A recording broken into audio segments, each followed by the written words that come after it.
Today's episode is brought to you by 4R Construction in Rosette, Wyoming. Hello, and welcome to Brassy Business Podcast, where we talk about the good, the bad, and the ugly with business owners and what they have done to make their businesses shine. I am your host, Haley Ruff, and let's talk business. So now that I've been doing the podcast for a few episodes now, I'm going to add in a little Haley time. So you are going to get to know a little bit more about me every week, bit by bit. So I'm going to give you just a little life update. So here it goes. So I am recording this on April 3rd, and tomorrow is my birthday. So by the time this releases, my birthday will be gone.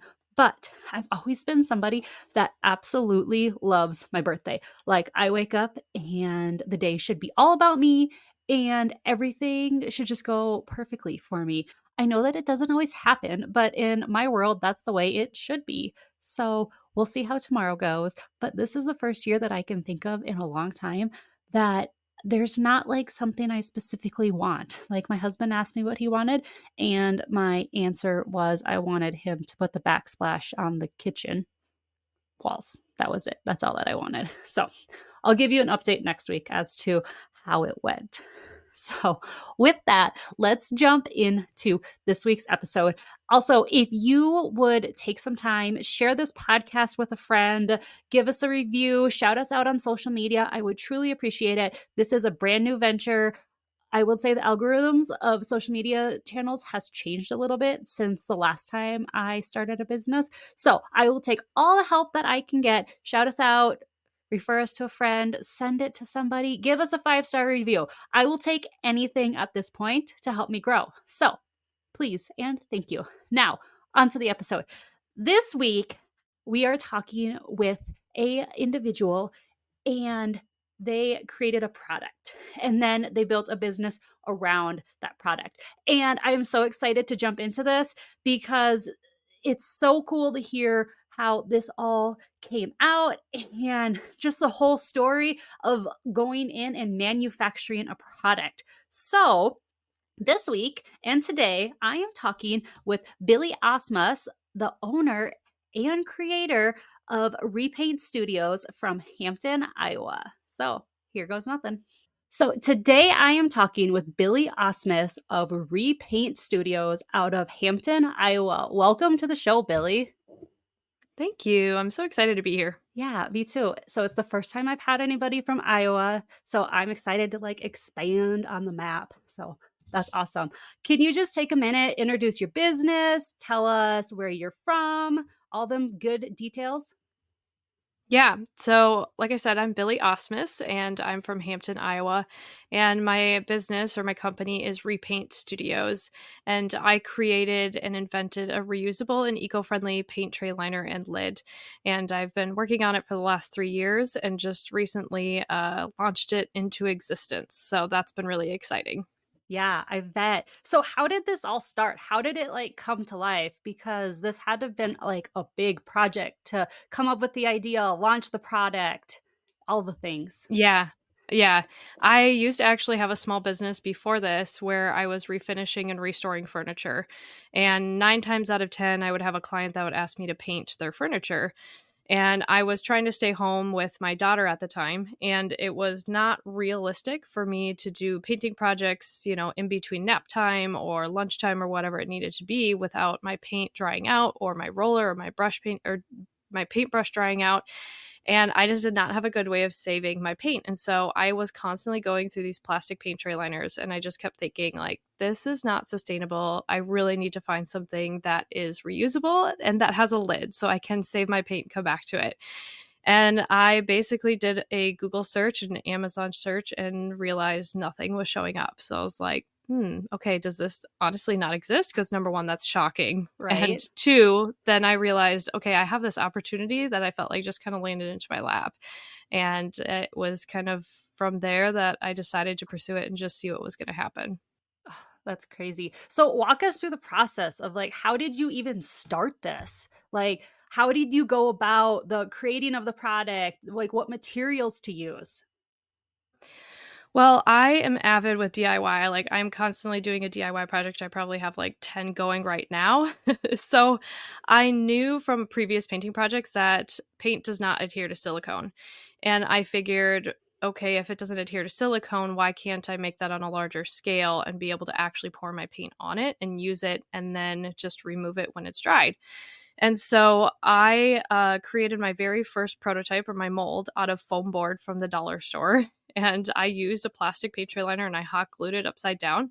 Then I ordered silicone from a prop shop out of Texas that makes silicone props for movies. Oh, cool. And I just learned from there. I mixed the silicone and I poured my first prototype and just did some testing with different paints. And sure enough, it worked. And from there, it was kind of like I was stuck. I just really didn't know what to do or who to talk to because it validated myself that it worked. But then I'm like, okay, cool, it works, but now what do I do? And so I actually found a local community college that does a entrepreneurship course over a semester. And so I decided to enroll in that. And there I was able to conduct like hundreds and hundreds of interviewers with other painters and DIYers to see if they were struggling with some of the same things when it came to painting or some of the same frustrations. And sure enough, like pretty much everybody agreed, like, yes, it's very frustrating going through these plastic paint tray liners, not being able to save my paint. And they really wanted a solution. And so from there, it was just a lot of doing pitch competitions and interviewing people and talking to potential investors and business partners just to get my foot in the door with other people, just to see who they knew and see how I could start manufacturing. Because that was the other tough thing is I wanted to figure out how am I going to be able to protect myself in this process because I don't want somebody to take this idea and run with it. And I don't have a winning chance at all at that point because if somebody's going to have way more money than me to take it to market faster, then there's no chance of me actually doing this. So it took me an entire year of just interviewing people and talking to people just to see what to do next. And that was the hardest part until I finally had met my business partners. Oh, that's crazy. I am like seriously impressed that you made the mold all by yourself. That like you didn't have to ask for help on that part. Like that is so awesome. That's so freaking cool. Yeah, it's a hard process because I mean, I had no knowledge of silicone before when I had started, and it was just a complete guessing game. And of course, nothing like this has ever existed before, so there's no resources that I could turn to. It was just some basic YouTube videos that I could possibly find, or talking to that silicone prop shop to see what kind of information they could give me just about silicone in general. But luckily, as I was further along in the process and that community college I was connected with, I was able to work with their engineering department and their students. And so there they actually were able to help create a CAD file or like a 3D design for Okay. me to actually be able to manufacture this and give like an idea to manufacturers of what it was going to look like and cost to manufacture. Oh, cool. Wow. So the community college kind of played a big role in helping you get all the right connections and everything. Oh, for sure. Ugh. Yes. And all their resources were for free. Oh, even better. That's amazing. Yes. So, in the process of creating the product and finding a manufacturer and whatnot, what was your biggest struggle or the biggest thing you had to overcome?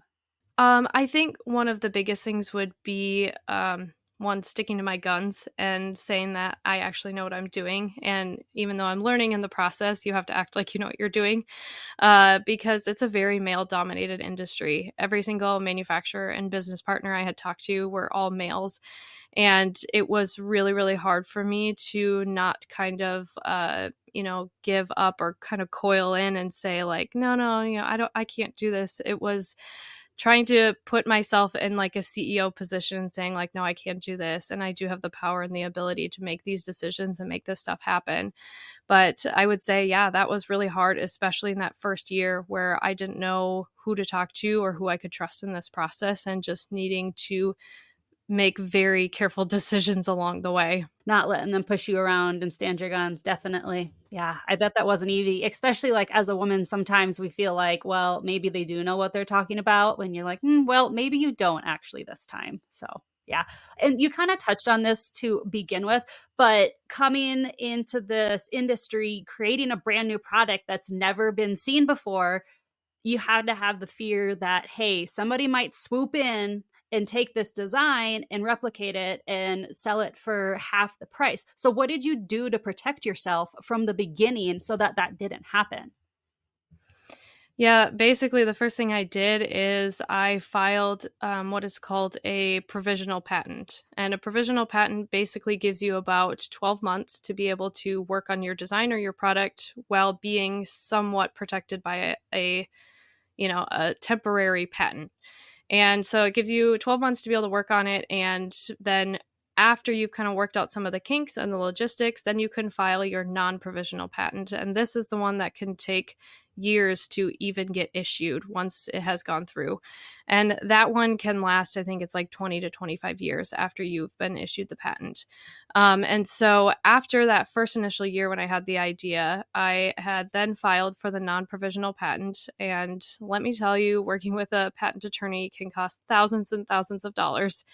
And it's really hard, again, to figure out what the right direction is that you want to take with it. But after that is filed, it can sit at the US Patent Office for up to a year. And basically at that point, then they can decide whether to approve it or deny it.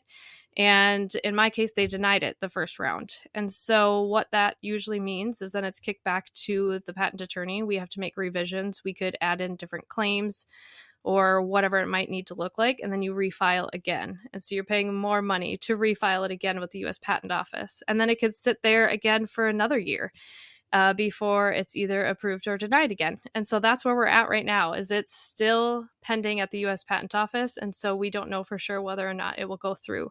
But in order to protect yourself, once you have that filed with the US Patent Office, you are considered patent pending.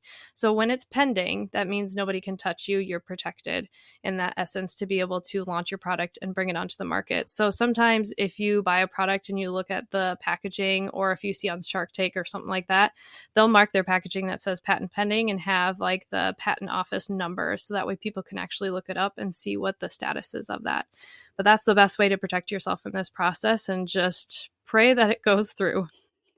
Yeah, I've seen that patent pending before. So that was interesting to have like the full circle as to like, this is what that actually means. So is that patent just US based or is it global based? It is US based. If you are looking at doing an international patent, I mean, you will be spending hundreds of thousands of dollars, and it will take years and years and years for that to happen. A lot of times you need like a whole team of attorneys just to make something like that happen. And that's kind of the case. Is it really worth it? Yes. Yeah. Yes, because at the end of the day, if somebody from China is going to steal your idea and manufacture it cheaper and produce it and sell it, it's almost near impossible to do anything about it because, you're not really going to sue China. So it's very, very difficult, and you need to have some really good attorneys to be able to protect a patentable idea. Yeah, and that's kind of where my brain was going on that one. It's like, well, China likes to take whatever they want to and recreate it. So if it's like a global patent, then they can't do that. But like you said, who can take on China? Yes. Yeah. It's really tough, and you just have to be very careful about who you decide to work with and who you partner with for manufacturing too. Right, for sure. So before I do any interview, I always dive onto people's websites. I look at their socials and just try to get a feel of the business. And while looking at yours, I could tell that you're very eco-friendly, that making sure that your product is something that is like not going to have to just go into the landfill was like super important to you. So can you tell me a little bit more like how that played into it and like what your heart tells you when it comes to like being eco-friendly and everything? Yeah, when I was painting all the time and I was going through all those plastic liners, I am not kidding when I say that I looked over at my garbage can and it was filled with plastic liners, and I was just like, this is not sustainable. Like this bothers me. And it made me wonder like how many more people in the world are doing the same exact thing that I am, and how much that is contributing to our landfills. And that's when I started to do a lot more research to see what was the rate or the percentage of home improvement waste that was going into landfills. And it's staggering. I mean, it's insane the amount of home improvement waste is going into landfills, especially with the increase in DIY and home improvement projects just in the last few years. And so I just wanted to figure out like if there was a way that I could just change one little piece of the puzzle to be able to make something that was reusable, but also durable and convenient for people to use, regardless of whether you're a homeowner or a business owner or a stay-at-home mom, that it could kind of fit all those needs. But I also wanted to just make sure that it was going to have a full life cycle, because I didn't want to just create one solution and say, okay, cool, it's reusable, but then what do you do if it breaks, if it tears, or if for some reason it hits the end of its life cycle? What do you do with it then? Because you don't want that to still go into the landfills, because then you're also not entirely fixing the problem. And so I found a silicone recycling company that I decided to partner with. And there we have a recycling program. So if anybody damages their paint tray liner or lid, they can contact us, and we will have it shipped back to us at our cost. And then we send it to the recycling facility where they're able to melt down the silicone, and then it is made into rubber surfacing for inclusive playgrounds for children with disabilities. So that way it comes just like full circle, because it's not ending up in the landfills, and it's also going towards something good in this world. Oh, for sure. I love that you, one, came up with the product that's eco-friendly and it's reusable, but then you took it the step further. Like, hey, I really don't want this product to go into the landfill. Like, that's amazing. You did an amazing job with that. So, one thing that I've noticed is, and you've kind of touched on it, DIY culture is blowing up right now. Like, everybody wants to take on these home improvement projects, and everybody wants to try to do it themselves. Sometimes it works out really good, sometimes it does not. I've had some that have not worked out very good myself. But what have you done to kind of like do like any collaborations, or have you got a hold of influencers or certain companies that specialize in DIY and got your product into their hands or anything like that? Yeah, actually, when I still just had the idea of the repaint tray and I hadn't officially launched it, I was just kind of in the beginning phases of manufacturing. I just threw it on my social media and just said, hey, tag your favorite DIYer or your favorite DIY influencer, and let's get a list rolling and see who wants a tray when they come out, because I'm going to need help getting the word out.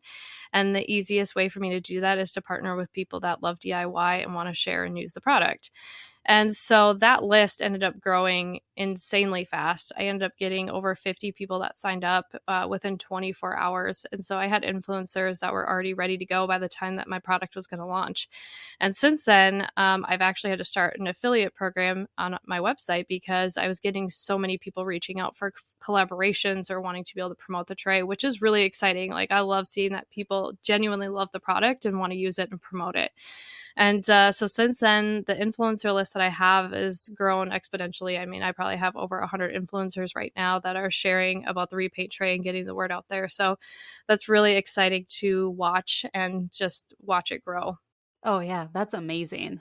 Well, and that's such a that process of advertisement and marketing didn't even exist 10 years ago. So it's so cool that, we can take that now, use somebody else's platform to benefit our business. And in your case, there are so many different people that are influencer type people when it comes to the DIYer. So yeah, why not use them and let them help you sell your product? Yeah, absolutely. So I love to talk about social media. It's such a big part of any business anymore. And like you said, that social media helped you to get a whole bunch of influencers to get your product pushed out to begin with. So what do you do on social media to help promote your business? The biggest thing is video. And I think that's really tough nowadays, because it takes so much time. There's so much time and effort that goes into making videos and editing it and catching people's attention right away. So that way they're not going to just, immediately scroll on to the next video. And so my background and degree is actually marketing and advertising. And so that's been super helpful in this process. But I also feel like it's a curse sometimes, because I'm just like picking apart, okay, how am I going to reach these people in the right way and influence them, so to speak, to purchase this product? And video is definitely the strongest, because you're going to be able to reach a wider audience. And TikTok, I mean, has been fantastic for that. And it is so tough getting into TikTok and being able to essentially get through their algorithm to get to the right people. But I think staying consistent is hard, but it's worth it. It is so worth it. And at the beginning, it's so hard to stay consistent because you're like not getting views, you're not getting traction, you might not be getting the right people, you might get a few comments here and there. But once you figure out that rhythm and you push through that and you're able to keep up with that content every single day, I mean, it's like this snowball effect. And last night, for example, it took me an hour and I'm still not done. It took me an hour just trying to respond to some TikTok comments and stuff, which is exciting, but also exhausting at the same time. So with social media, I mean, if you have somebody that can help you stay consistent and come up with a plan, it helps so much. Oh, it does. It's funny that you say that about TikTok because I created my original account, I don't know, like in 2021 probably, and that one like instantly took off. And with this new business, I created a TikTok for this account and I'm just like, I don't remember it being this hard to grow my first TikTok account. So I'm glad that I'm not the only one that thinks that way. But speaking of TikTok, I've noticed that you do a lot of reply videos. Yes, that's just recently, like in the last 2 weeks, I want to say, because all of a sudden I had like one or two videos that decided to take off and I was like super pumped about it. But then it prompted so many questions from people. They're like, well, what about this? Have you thought about this? Are you going to do this? And that made it easier for creating content because then it's also linked into the previous video's comments. And so that way they see it right away. If they've seen the old video, they can click on the new one. And then if they're new, they might see it across their For You page or if they click on your profile. And so replying to those comments have actually been super helpful for generating views. But at the same time, it's also generating more questions. And so it's like, it's a love-hate relationship. It makes it easy for creating content, but it takes time. And then sometimes you get away from creating that original content. But at the same time, if it's working, stick with it. Right, for sure. Well, and the other thing is I feel like it helps clear up some questions or clarify. The one that I think I saw when I was looking last night was somebody was like $40 for a paint tray, and you're like, girl, it's really not that much when you think about how many paint trays you're going to use. So that's the other part. It's like it's a little easier to explain as to why things are the way they are. Yes, for sure. Yeah, exactly. So you have this product and it's definitely a product that will do amazing in big box stores. So, have you started the process to try to get into big box stores? Are you in one or more than one already? Yes and no. So back in, let's see, last fall of 2023, I entered a pitch competition with Lowe's Home Improvement, and it's called Lowe's Into the Blue. And I think it's a fantastic way for inventors and new vendors to get in with retailers like Lowe's because it essentially opens up this one-day event for people to come and pitch their product like you would on Shark Tank, essentially. And there they can decide whether or not to purchase your product and put it in their stores or put it online.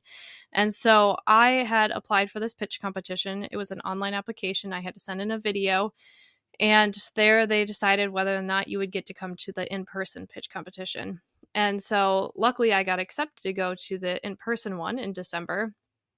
I went and pitched and it's like a golden ticket type opportunity. So if you make it to a certain level, you get a golden ticket, which means they are going to put in a purchase order to put your product in stores and online. And so I got the golden ticket, which was fantastic. And I also found out that I made it, or that I ended up being the highest purchase order from the paint category. And so that was really, really exciting to be able to have that and just have that opportunity to get in front of retail, especially before I had even launched my product. That is pretty unheard of, is being able to get in front of a retailer before you have even launched your product. And they typically like to see that you've had some sales or you've been in other local retailers to kind of see what the response might be before they would take you on. And let's just say working with retail is a long process. I did not realize how in depth it was until I started to get there. And I mean, the amount of information you need to have prepared ahead of time, let alone like understanding the jargon that they use in merchandising, is just overboard in my opinion. But it's been such a learning process, and I've been still working on getting them with Home Depot and Menards as well. But I'm just also kind of trying to take it slow because I also don't want to have to potentially pull back if I'm growing too fast and I'm not able to kind of manage it all at the same time.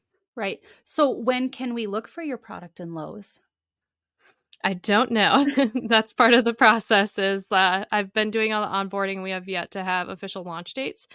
So I know it will be on Lowe's.com sooner rather than later. However, on their shelves in the store will probably be sometime this summer or fall.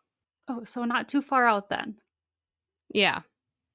That's awesome. And also, I want to say, like, how amazing of you to go into this competition and like kick ass and take names and come out with like the big gold star. So that's amazing. So amazing. Thank you. Thanks. So, another thing that I saw when I was looking through your Facebook was you are a 100% woman owned business and you went after being a certified woman owned business. So, this is a certification that is new to me. I had never heard about that. So, why was it important for you to be a WBE certified business and what was the process like? So, becoming a certified woman owned business is insanely extensive. The application could take months, and you need to have so much documentation proving that you are a sole owner or sole woman owner of your company.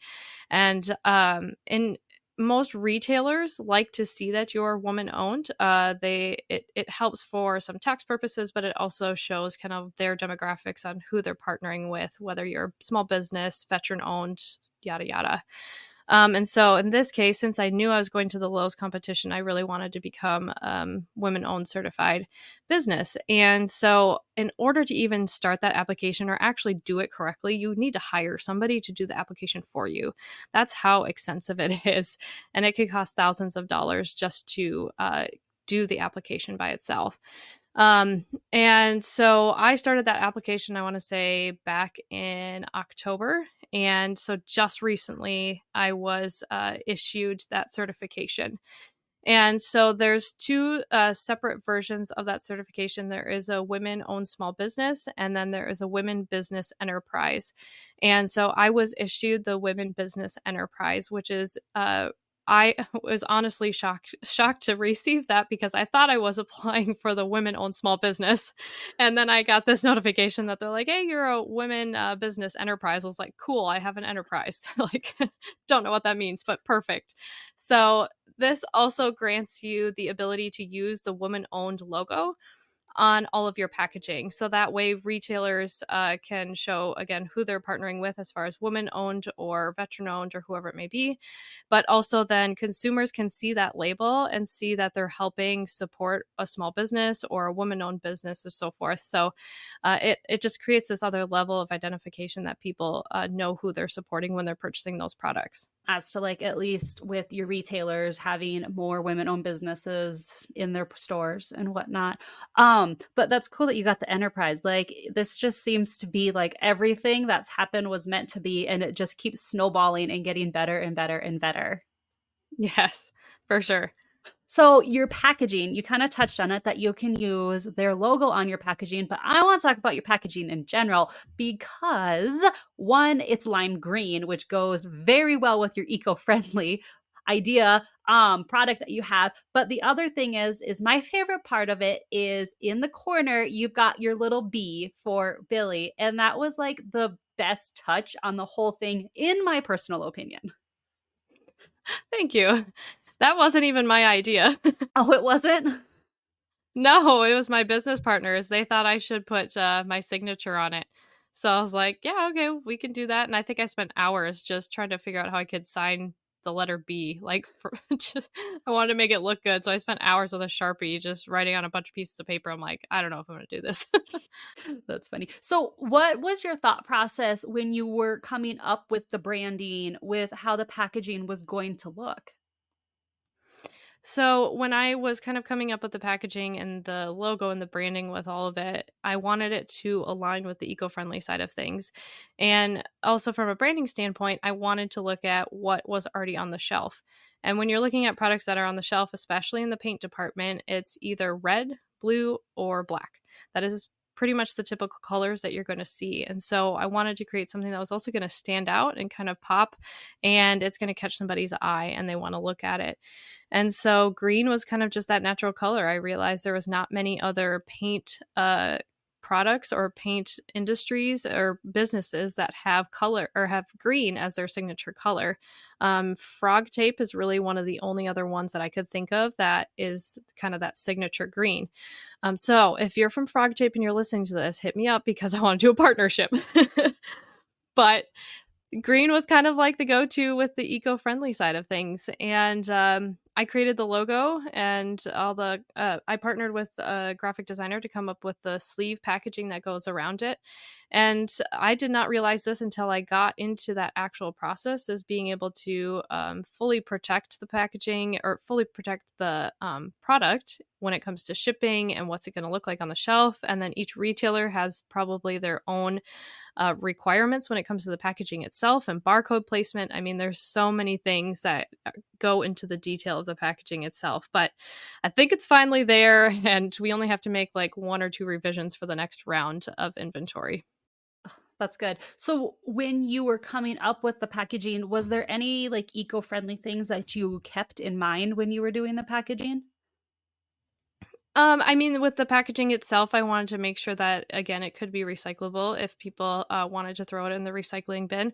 So the paper sleeve that is around it is recyclable, and that can be tossed in the recycling bin as well. So I like to call it my crying in the closet moment when my business has just like kicked my butt. And I am wondering why I started this. What am I going to do? Was this the biggest mistake of my life? So I want to know if you've ever had an experience like that. 1000%, several times. I think if you are a business owner and you have not had that moment, then tell me your secrets because I want to know. I think there Right. has been so many times that I've had that moment where I'm just bawling on the floor. Like, what am I doing? Is this really, truly worth this?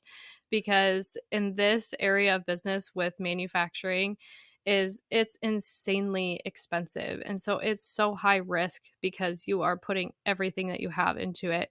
For me to even create the tooling or the mold just to make the product cost me over $35,000. Holy And then in cow. order for me to just order my first round of inventory to get to people that had pre-ordered or are ordering now, it cost me over $65,000. And so there has, not to mention the patent attorney fees, that cost me another $25,000. And all of this has come pretty much out of my own pocket of selling stuff on Facebook Marketplace and just living very frugally. I pulled out my 401k, which some people would be like, hey, don't do that. But I needed to figure out a way to make this happen. I took out some small business loans, and it's such high risk that is involved with a lot of this that there's been just many times that I sat there thinking, like, there's so much involved and so much at risk. Like, do I really want to do this? Is this truly going to be worth it in the end?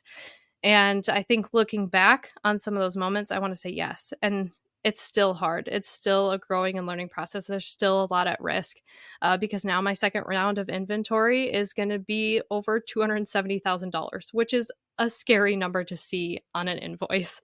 And trying to figure out how that's going to work is insane. And I'm still working through some of those processes. And you just question yourself, is this going to be worth it? But I think at the end of the day, if you're listening to your gut and you're like, yeah, this is going to be worth it, and I still feel confident moving forward, then I think it's worth it and you're moving in the right direction. Well, and I appreciate you being like transparent with numbers in that all, because some people like to minimize the cost and keep the numbers a secret. And I feel like when you get the full picture, like just in the numbers that you threw out at me, like you're over $300,000 into this business. So Yeah. there's a lot at risk on here to make sure that everything goes right and that it is a successful product.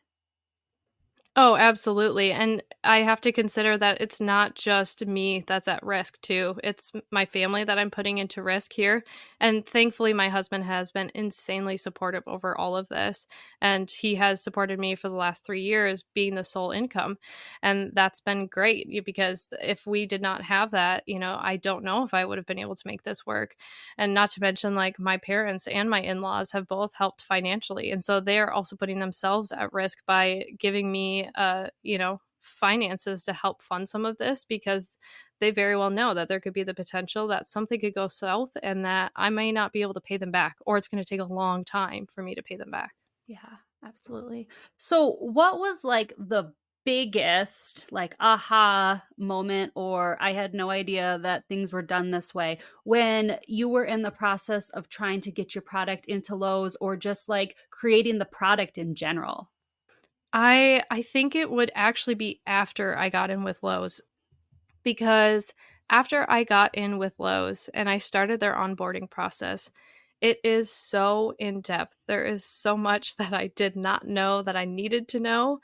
And again, with the acronyms for everything I and hate understanding the acronyms. oh, I Hate know. them. Same. Like just say the word, please. I agree. But it's so in depth with all the information that they're looking for. And you need to know, you have to meet these requirements and exact dimensions for your shipping packaging and boxes, and how it's going to fit on a pallet and in a semi and on a shipping container and maybe in a train. And I'm like, I don't know. I don't know these things. Like, give me a tape measure and a train and let me go measure. And so there's just all these things you have to know and figure out and learn at the same time while you're doing it, and just have to trust that as you're communicating with them that you're saying the right thing and that nothing is screwed up in the process. But that, I would say, has been like the biggest thing, is just recently in the last few months. Definitely. That's not something I ever would have thought of. But yes, all your products do probably have to go on a plastic wrapped pallet that can go in a shipping container, a semi, or a train car. Yeah. Yeah. So many different ways to transport your product. Ugh, that's crazy. So, what do you think is like the biggest problem or struggle that your industry as a whole is facing right now? I would say a couple things. From a painting industry standpoint, it's the eco-friendly side of things. There are very, very few products, if any, really, in the painting industry that are geared towards eco-friendliness or reducing waste or being reusable. And I think that is something that really needs to change, because it is so wasteful that we're going through hundreds of thousands of plastic paint tray liners every single year just from the average homeowner.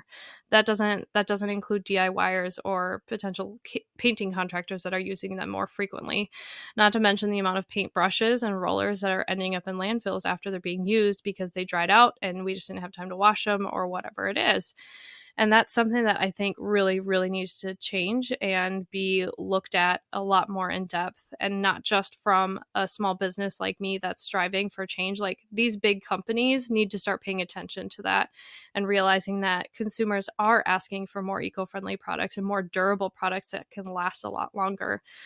So it's being able to listen to your consumer and adjusting and meeting those needs, while also realizing the damage that we're doing to our environments. But the second part of the industry, I think, would be the manufacturing side of things that I'm also in. Is it is an male dominated industry to its core, and there needs to be more women in manufacturing. There has to be. And there's so many different areas of manufacturing that you can be in, but it's creating space for women to be in those and allowing them the ability to grow and speak up and have the power to make some of those decisions. Because when women are not in manufacturing or not in those spaces, it makes it hard for people like me or other women entrepreneurs and inventors to actually get in the door, because people simply don't listen to us. That's happened to me so many times, where I've had people not give me the time of day, or say some really rude one-off comments about me being a mom or me being a woman, because I'm in manufacturing trying to create a product that I want and I need, and I want to help other people achieve some of the same things that I've been able to achieve. So there definitely needs to be a change in that side of the industry as well. 100% preach, mic drop. You just nailed that one right there. Like, I don't need my husband to come and have these conversations for me, because guess what? This is my deal. So, if anybody in the manufacturing industry is listening, let some women in the door, please. Yes. So, I have to ask. You just told me that the painting industry as a whole is not very eco-friendly. So, are you potentially maybe brewing any ideas that will change that besides the repaint tray? Oh yeah. I have lots of ideas, and I want to get started on them sooner rather than later, but like I mentioned with the numbers, it's so expensive for me to just whip out another product. So I do want to create more products down the road. It's just a matter of finding another partner or another really good investor that's willing to put in the capital to help me expand and grow. So we need to keep an eye on your business and see what you come up with next. That's for sure. So I'll always like to kind of end the interviews with the same question. If you could go back in time and give yourself some advice, whether that be when you're starting this journey, whether that be when you launched about a year ago, what would you tell yourself? I would tell myself that you have the power to say no. I think when I started out, and I was talking with people, and some people walked in the door, they would say, I have this to offer, and I have this service, and this, and this, and this. And I think there was always part of me that wanted to say yes to help them, quote unquote, or give them a chance. But at the end of the day, I think you have to realize what truly aligns with your business or your passions. And if you just have that off gut feeling about working with somebody or it just doesn't seem right, you can say no. And I think that was hard for me in the beginning. But as I've gotten further and further in this process and more people reaching out, it's gotten easier for me to say no and really kind of sift through who are going to be the right people for me to work with and partner with. So, yes, give yourself permission to say no to people. I have that same problem to where we get asked if we have any job openings, and I want to give everybody a job. Like I want everybody to have a job here, whether I have a place for you or not. My husband is like, "Haley, we can't hire everyone." And I'm like, "You are right. We cannot." But I get that. I have that same problem. So you had a goal, and that was to ship a tray to every single state in the United States. How close are you to that goal? I'm so freaking close. I have 3 states left that need a repaint tray. So, if you're in Wyoming, get Oh, on it. I think we can help you out with that one. Oh, okay. Oh, good. Okay. So Wyoming, New Mexico, and Louisiana are the last 3 states that I need to purchase a repaint tray. And then my massive goal of having a repaint tray in all 50 states will be fulfilled. And the whole United States will be colored in. Yes, I have a map literally that I stare at right now, and it's I have a green Sharpie, and anytime somebody orders a tray from one of those states that I have not had a purchase from, I like immediately take it down and color it in. I love it. I love it. Well, I'm like, that's such a cool goal. Anyways, is because like I want this in every single state, and then it gets exposed to more people, and it's awesome. I know at least a lot of people in like the boutique retail world where I used to have a business did the same thing, trying to get to all 50 states. So I just want to say thank you so much for taking the time to sit down, talk with me, talk about Repaint Studios, talk about your mission, and be real and authentic with everything from the process to the numbers, everything. So all of your links will be down below in the show notes along with your website. But can you take a minute to tell everybody where they can find you at so people from New Mexico, Wyoming, and Louisiana can go buy your product? Yes. Yes. Well, first of all, if you want to buy it, you can go to our website, which is repaintstudios.com. Otherwise, Instagram and TikTok are probably my most posted platforms. So Instagram is repaint_tray, and TikTok, I am the repaint lady. So go check those out, interact with the videos, because that definitely helps small businesses for sure. Make sure you go check out the product, add to cart, get it shipped to yourself, and follow along for this business because it is doing some amazing things. Thank you so much, Billie, for sitting down with me again. And yeah, Repaint Studios, everybody. Thank you. Yes, absolutely. Guys, that was an amazing episode. I so appreciate how Billie was true and authentic and didn't hide anything. She shared all the details with us, and how inspirational that a woman can do all of them things, and such good insight on all of it. Like, I loved it. And you better believe that I will be buying one of the paint trays and I will definitely post it on my stories and show everybody how it works and how much I love it. So be looking for that. That is all that I have for today's episode, and thank you for joining me. If you would like to watch the video version, you can find it on YouTube under Brassy Business Podcast, or the link is below in the comments. Make sure to follow us on Spotify and Apple Podcasts, and look us up on Facebook, Instagram, and TikTok under Brassy Business Podcast so we can stay in touch. Have a great day, and I will see you next week.